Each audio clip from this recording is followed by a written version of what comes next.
Hello friends, welcome to engineers classes. कैसे हैं आप सब? होप कि आप सब अच्छे होंगे।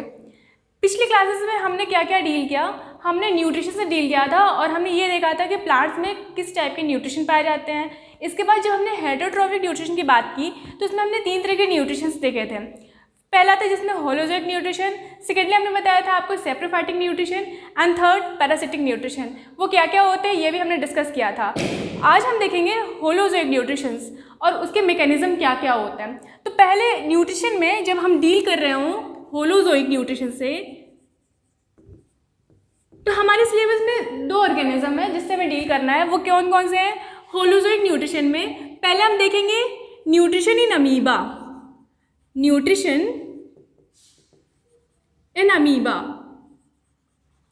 अमीबा में it is a very small bacteria, it comes under bacteria, और ये बहुत ही माइन्यूट, बहुत ही माइक्रो ऑर्गेनिज्म है, बहुत ही माइन्यूट होता है ये।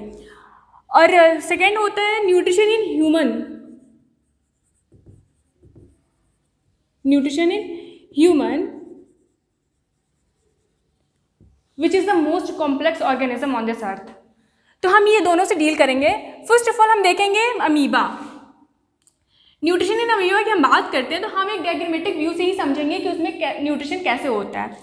न्यूट्रिशन में हमने क्या क्या बताया था? पहला होता है इंजेशन, फिर मैंने बताया था डाइजेशन, फिर बताया था absorption,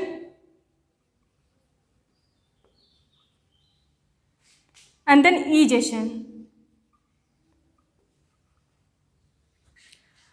amoeba it is of irregular shape. Amoeba का कोई रेगुलर शेप नहीं होता है, it have a irregular shape and this is nucleus filled with cytoplasm. Now this amoeba is just moving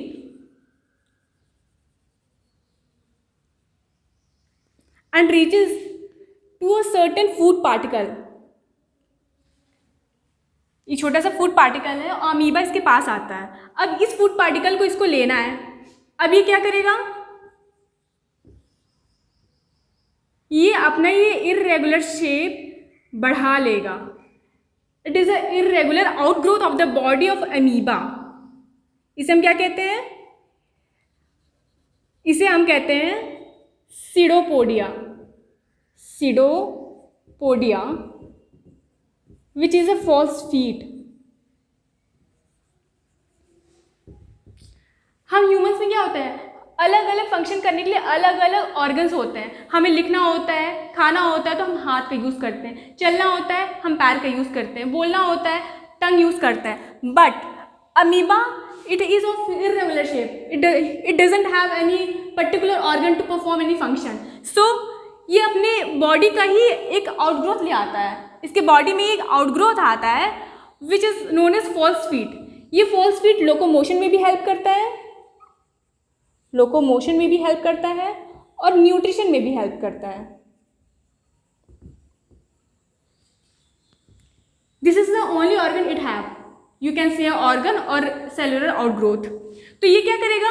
यहाँ पर फूड पार्टिकल है, ठीक है, ये अमीबा था, एक फूड पार्टिकल इसके पास आया। अब अमीबा क्या करेगा? अपना ये सेलुलर स्ट्रक्चर जो है उसका वो एक आउटग्रोथ ले आएगा बाहर। अब क्या होगा? ये जो आउटग्रोथ था अब ये एक्सटेंड हो जाएगा। ये न्यूक्लियस है, ठीक है। अब क्या होगा? ये फूड पार्टिकल अंदर आ गया, ठीक है। अब ये अपनी ये सीडोपोडिया को बंद कर लेगा like this.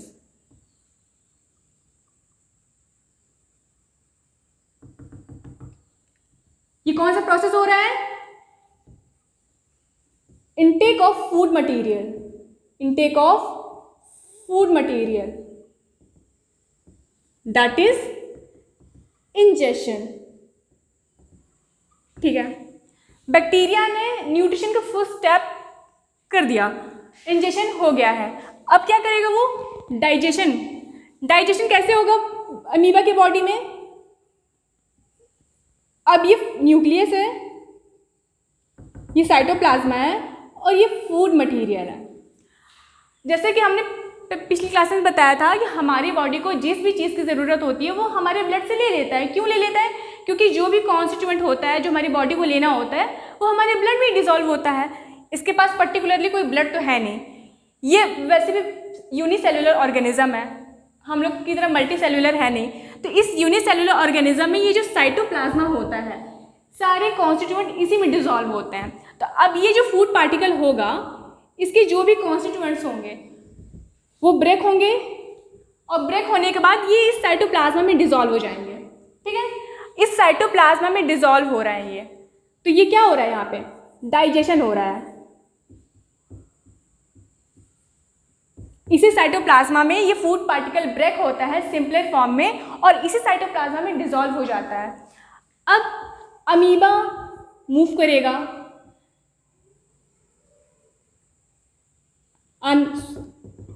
As it is living cellular organism, so वो रेस्पायर भी करेगा, न्यूट्रिशन भी कर रहा है, रेस्पायर भी करेगा, मूव भी करेगा। And for the such function it needs energy. Energy चाहिए होगी तो एनर्जी कैसे मिलेगी? जो भी कॉन्स्टिट्यूएंट इसमें डिसॉल्व है साइटोप्लाज्मा में वो इसका यूज़ करेगा, वो उस एनर्जी को ब्रेक करेगा और उस एनर्जी का यूज़ करेगा अपने फंक्शंस को कैरी करने में। तो यहाँ पर क्या हो रहा है? अब्जॉर्प्शन हो रहा है। क्या हो रहा है यहाँ पे? अब्जॉर्प्शन। ठीक है, अच्छा ठीक है, इसने फूड मटेरियल लिया था, डाइजेस्ट भी किया, अब्जॉर्ब भी किया, but this is not necessary that each and every particle of that food is being absorbed by the body. होगा क्या? इसके कुछ वेस्ट भी तो होंगे। हम जो खाते हैं वो पूरा तो हमारी बॉडी एब्जॉर्ब नहीं करता, कुछ वेस्ट भी तो होते हैं जो हमारी बॉडी के लिए हार्मफुल होते हैं and that is to be removed out of the body. तो ये अमीबा के पास भी तो वो वेस्ट है जो रिमूव करना है। तो जैसे इसने इंजेक्शन किया था, यहाँ पर इंजेक्शन कैसे हुआ था? ये फॉल्स फीड एक्सटेंड हुआ था और इस फूड मटेरियल को वो अपने अंदर डिसॉल्व कर लिया था। अब ऐसे ही इंजेक्शन होगा। इंजेक्शन क्या होता है? ऐसी ये बॉडी है, यहाँ पर ये वेस्ट प्रोडक्ट है फूड का, तो ये क्या करेगा? अब यहाँ से ये फॉल्स फीड को एक्सटेंड करेगा और ये ओपन करेगा। ये न्यूक्लियस है और जैसे इसने ओपन किया ये वेस्ट प्रोडक्ट यहाँ से बाहर आ जाएगा और फिर वापस से क्या होगा? ये ऐसे बंद हो जाएगा। इसको दो स्टेप्स में देख लेते हैं। पहला, ये फूड पार्टिकल जो है यहाँ से ये बाहर जा रहा है, ये पोर यहाँ पे खुल जाता है, फॉल्स फीड जो होते हैं वो एक्सटेंड हो जाते हैं और वेस्ट प्रोडक्ट को बाहर कर देते हैं। सेकेंड में क्या होगा? ये बाहर ऑलरेडी हो चुका है। ठीक है, तो ये हमने देखा nutrition in amoeba, ingestion, removal of waste. क्या देखा हमने? एक यूनिसेलुलर इर्रेगुलर शेप्ड ऑर्गेनिज्म है, इसके सामने एक फूड पार्टिकल आता है, ये अपना सेलुलर ऑर्गेनाइजेशन को एक्सटेंड करता है, अपना एक सेलुलर आउटग्रोथ देता है और उस सेलुलर आउटग्रोथ को हम क्या कहते हैं? सीडोफोडिया और false feet which is use for the locomotion and nutrition. ये फॉल्स फीड डिसॉल्व होता है और ये फूड पार्टिकल को अंदर ले लेता है। फिर क्या होता है?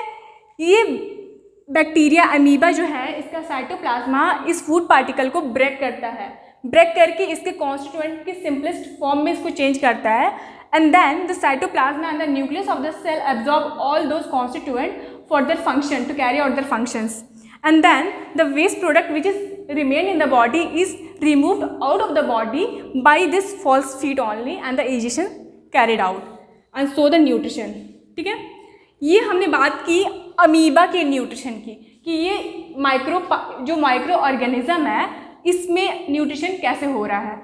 अब हम बात करेंगे न्यूट्रिशन इन ह्यूमन बीइंग। अब तक हमने देखा कि अमीबा में न्यूट्रिशन कैसे होता है, कौन कौन से मैकेनिज्म होते हैं और अमीबा न्यूट्रिशन को कैरी करने के लिए इंजेशन, डाइजेशन और इजेशन कैसे करता है। अब हम बात करेंगे ह्यूमन बींग्स की। तो ह्यूमन बींग्स में न्यूट्रिशन को समझने से पहले हम उसके एलिमेंट्री कैनाल को देखते हैं। एलिमेंट्री कैनाल जो हमारा होता है वो कौन कौन से ऑर्गन को कंसिस्ट करता है? First of all it is stomach, then it consist of intestine. हम आपको पाथ वाइज लेके जा रहे हैं कि स्टमक से वो कहाँ को जाता है। ठीक है, stomach small intestine, then it goes to large intestine. These three organs consist of alimentary canal. Then you will say, what about liver and gallbladder and pancreas? These are glands. These are glands which secrete some secretion which are helpful for the digestion of food. हम आगे देखेंगे कि इसका कैसे क्या use होता है, liver, gall bladder, pancreas का. ठीक है, तो न्यूट्रिशन को स्टार्ट करने से पहले हम बक्कल कैविटी की बात करते हैं. बक्कल कैविटी किसको किसको कंसिस्ट करता है? हमारा जो बक्कल कैविटी होता है, in the common language we say as mouth. Buccal cavity में first of all teeth, then tongue and then salivary gland.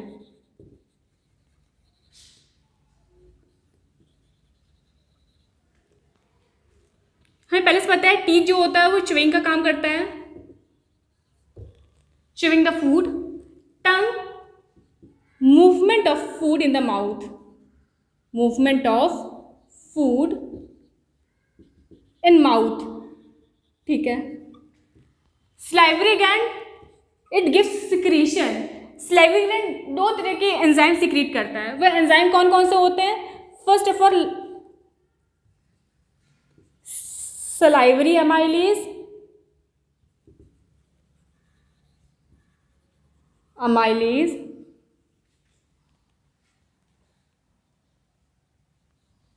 and second is lysozyme. Okay, first is salivary amylase and second is lysozymes. अब ये enzyme secrete कर रहा है, ऐसे तो secrete कर नहीं रहा है, तो ये सिक्रीट जब कर रहा होगा तो इसका भी तो कुछ फंक्शन होगा. सलाइवरी ग्लैंड का तो फंक्शन था सिक्रीट करना, उसने सिक्रीट कर दिया एंजाइम. तो ये एंजाइम कहाँ पे सिक्रीट हो रहा है? हमारे माउथ में. कौन कौन से हो रहे हैं? सलाइवरी अमाइलेज और लाइसोजाइम. फर्स्ट ऑफ ऑल हम लाइसोजाइम की बात करते हैं. ठीक है, ये hygiene, sanitiser and whatever that which consist of just purifying all the food material, ये आज आया है. बट जब ये अर्थ आया होगा और उस पर जो एंसेस्टर्स होंगे, जो भी ह्यूमंस अराइज हुए होंगे, अब उन्हें तो पता नहीं था कि ये सारे हाइजीन में कोई चीज़ होती है, फूड को बॉयल करके खाना है, कैसे खाना है, क्या करना है. तो वो फूड मटेरियल जो होता होगा वो बैक्टीरिया कंसिस्ट करता होगा. They may be containing some viruses also. तो उस वायरस को, उस बैक्टीरिया को अगर हमारी एलिमेंट्री कैनाल में वो सारे बैक्टीरिया चले जाएँ तो it may be harmful for the alimentary canal. तो उस बैक्टीरिया को फर्स्ट ऑफ ऑल हमें मारना है. तो वो काम कौन करता है? लाइसोजाइम. ये क्या करता है? Kills all the bacterias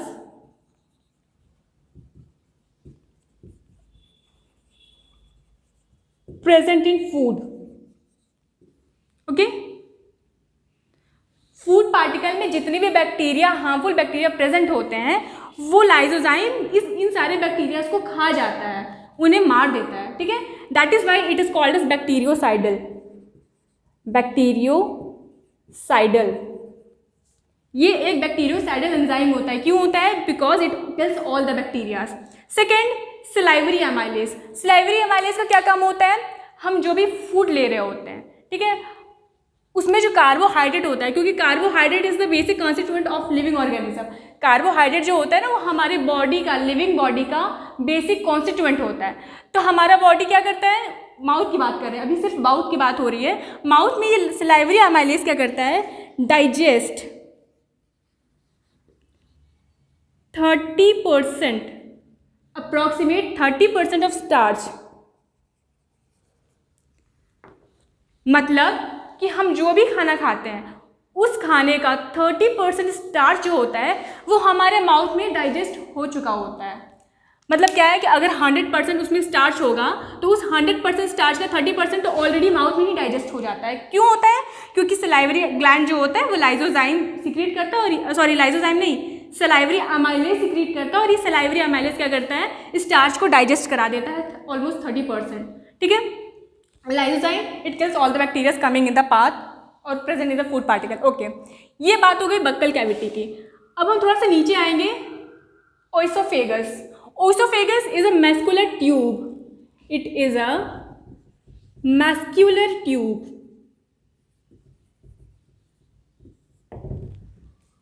which provides a easy path for the passage of the food. हमारा जो फूड था वो तो एक हार्ड सब्सटेंस था, हमारी टीथ ने उसे च्यू किया, टंग ने उसे मूव कराया, उसे और भी ज़्यादा ग्लोशी बनाया ताकि वो फूड पैसेज जो हो वो ईजिली हो जाए, ठीक है। इसके बाद सलाइवरी ग्लैंड ने डाइजेस्ट करा दिया स्टार्च को और बाकी जितने बैक्टीरिया थे उसे ख़त्म कर दिया।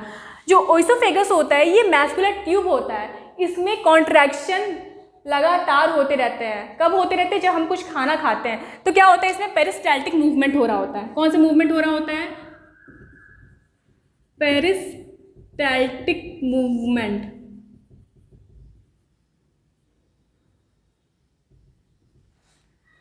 मतलब ऐसे कंसिडर करो कि एक बहुत ही स्मूथ सा पाइप है, बहुत ही स्मूथ सा पाइप है, ठीक है। उसमें अगर हम कोई हार्ड सब्सटेंस डाल दें और उसको फिर हम खींचते चले जाएं तो हार्ड सब्सटेंस जहाँ जहाँ जाएगा वो पाइप वहाँ वहाँ एक्सटेंड हो जाएगा, फिर वो वहाँ थोड़ा सा आगे बढ़ेगा तो पिछला वाला सरफेस क्या होगा, वो छोटा हो जाएगा, आगे वाला सरफेस क्या होगा, एक्सटेंड हो जाएगा। तो ये क्या होता है, इस तरह से ये इस तरह से मूव करता है।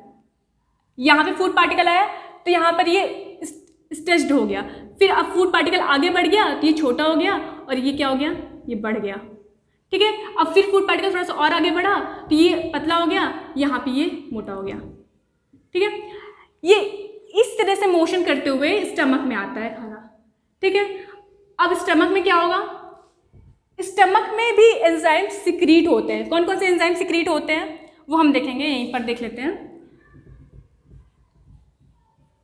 पेप्सिन, ठीक है, ये इनएक्टिव एंजाइम होता है, ये एक्टिवेटेड नहीं होता है। अब ये जब एक्टिवेटेड नहीं है तो क्या यूज़ है इसका, यहाँ पर है यूज़। क्यों, क्या यूज़ है इसका? पेप्सिन जो होता है वो प्रोटीन को डाइजेस्ट करता है। हमारे माउथ में क्या डाइजेस्ट हो रहा था, स्टार्च डाइजेस्ट हो रहा था। स्टमक में क्या डाइजेस्ट होगा, प्रोटीन डाइजेस्ट होगा। लेकिन ये तो एक्टिव फॉर्म में होगा, पेप्सिन जब एक्टिवेट होगा तभी तो प्रोटीन डाइजेस्ट होगा। जब पेप्सिन एक्टिवेटेड ही नहीं है तो प्रोटीन डाइजेस्ट कैसे होगा? तो अब ज़रूरी है कि पेप्सिन एक्टिवेट हो जाए। तो इस पेप्सिन को एक्टिवेट कौन कराएगा? HCl, hydrochloric acid, hydrochloric acid. कभी कभी हम कंप्लेंट करते हैं कि हमारे स्टमक में एसिडिटी हो गई है। वो एसिडिटी कुछ और नहीं होता है, ये HCl इंक्रीज हो जाता है। और जितना ज़्यादा ये HCl जब इंक्रीज होगा तो as we know that it is a acid. और हमारा जो एलिमेंट्री कैनाल का ये ऑर्गन है ये बहुत ही डेलिकेट ऑर्गन होता है, बहुत ही स्मूथ होता है, बहुत ही सेंसिटिव होता है। जस्ट इमेजिन कि a drop of acid when it gets on the skin gets burned. So अगर यही HCl स्टमक में इसकी कंसंट्रेशन ज़्यादा हो जाए तो हमारे स्टमक का क्या होगा? तो इसको यहाँ पर क्या होता है, ये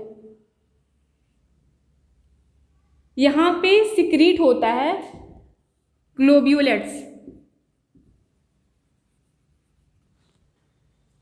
जो इस एसिडिटी को कम करता है। क्या करता है ये? स्टमक का जो सरफेस होता है ना वो लिक्विड सिक्रीट करता रहता है, ग्लोब्यूलेट्स सिक्रीट करता है, ग्लोब्यूलिन यू कैन से और ग्लोब्यूलेट्स वो सिक्रीट करता है। इसके सिक्रीशन से क्या होता है, ये हाइड्रोक्लोरिक एसिड का इफेक्ट हमारे स्टमक के सरफेस पे नहीं होता है, उसका जो भी इफेक्ट रहता है वो सिर्फ पेप्सिन पे रहता है, ठीक है।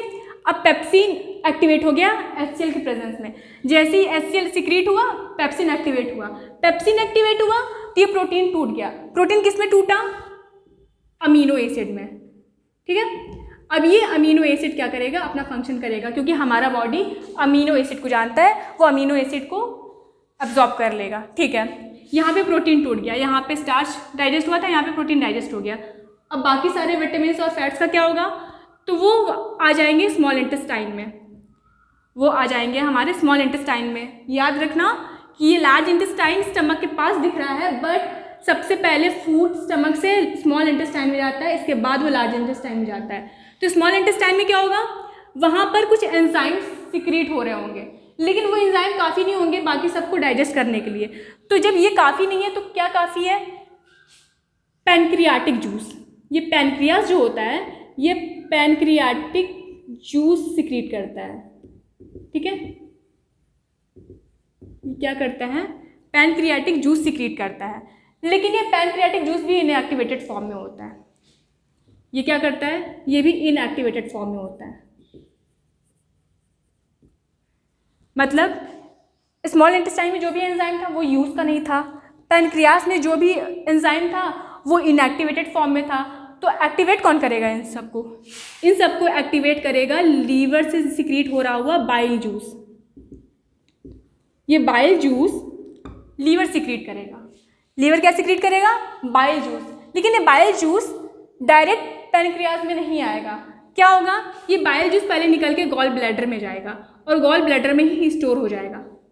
ये बाइल जूस लीवर से निकलेगा और गॉल ब्लैडर में ही स्टोर हो जाएगा। अब जब भी ज़रूरत होगी पैनक्रियाज को कि उसके एंजाइम्स को एक्टिवेट करना हो, तब ये गॉल ब्लैडर से बाइल जूस स्मॉल इंटेस्टाइन में आएगा, ना कि पैनक्रियाज में जाएगा, क्योंकि डाइजेस्ट कहाँ पर होना है? स्मॉल इंटेस्टाइन में होना है। और ये याद रखने वाली चीज़ है, it is a fact that almost more than 70% of digestion is carried out by small intestine.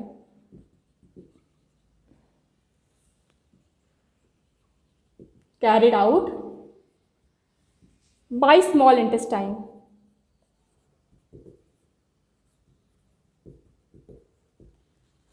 % Of digestion कहाँ पे हो रहा है? स्मॉल इंटेस्टाइन में हो रहा है। ठीक है, हमने भी देखा क्या क्या कि पैनक्रियास क्या सिक्रीट कर रहा था? Pancreatic juice. लीवर क्या सिक्रीट कर रहा था? Bile juice. और ये बाइल जूस कहाँ पे स्टोर हो रहा था?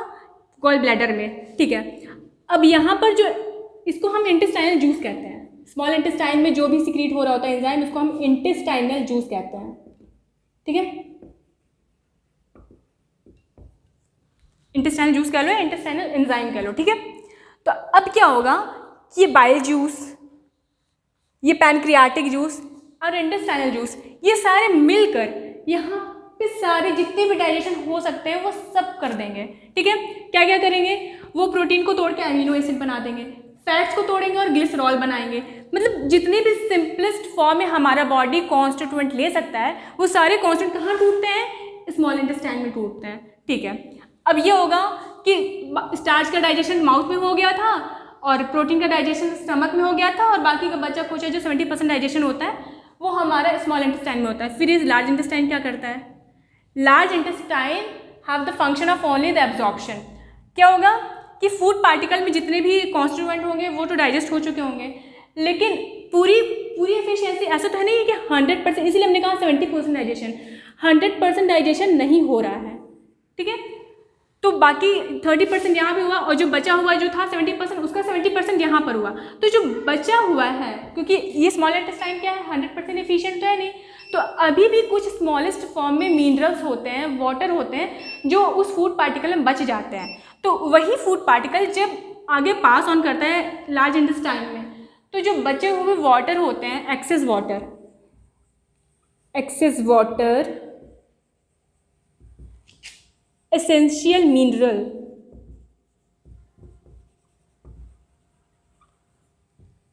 Gets absorbed. ठीक है, लार्ज इंटेस्टाइन में excess of water and essential mineral is absorbed. ये सिर्फ एब्जॉर्प्शन का काम करता है। वो क्या करता है कि उसे पता चलता है क्या होता है, जैसे हमारे घर में कुछ कबाड़ होता है तो हम उसे बेच जब रहे होते हैं तो उसमें भी हमें ये देखा जाता है कि कहीं ऐसा तो नहीं कोई ज़रूरी चीज़ फेंकी जा रही हो, तो वही काम ये करता है कि अब तो जितना डाइजेशन होना था हो चुका, बॉडी को जितना कुछ लेना है, एसिमिलेट करना है वो तो ले लेगा, लेकिन अब ये बाहर को पास ऑन कर रहा है। तो लार्ज इंटेस्टाइन क्या देखता है कि ऐसा तो नहीं कि एसेंशियल मिनरल और वाटर भी चला जा रहा है बाहर, तो वो क्या करता है उस एक्सेस वाटर और एसेंशियल मिनरल को एब्जॉर्ब कर लेता है। ठीक है, अब जब उसने एब्जॉर्ब कर लिया तो क्या होगा, यहाँ पर वेस्ट आएगा और जो वेस्ट प्रोडक्ट होगा इसको हम कहते हैं रेक्टम।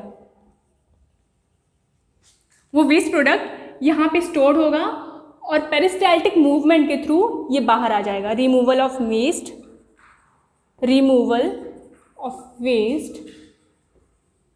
Through anus.